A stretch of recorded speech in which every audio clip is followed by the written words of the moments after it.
Start directly inside the ICR Chatbot surface.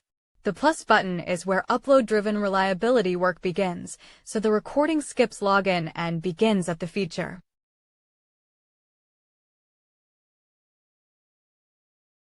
Open the Tools drawer and choose Quick Compute. This is the actual upload surface. Files, mapping decisions, and guarded commands stay together.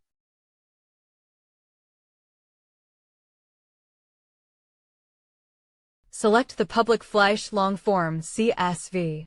The mapping contract is item equals patient ID, coder equals psychiatrist ID, variable equals diagnosis category, and value equals the assigned diagnosis. Use Insert Quick Compute command rather than silently mutating state.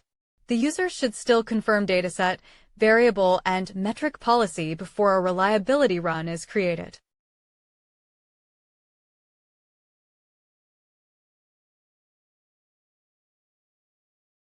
After mapping, verify the result in the real workspace. The public Fleiss example should show diagnosis category with Fleiss Kappa around 0.210, so the tutorial ends on a checked outcome.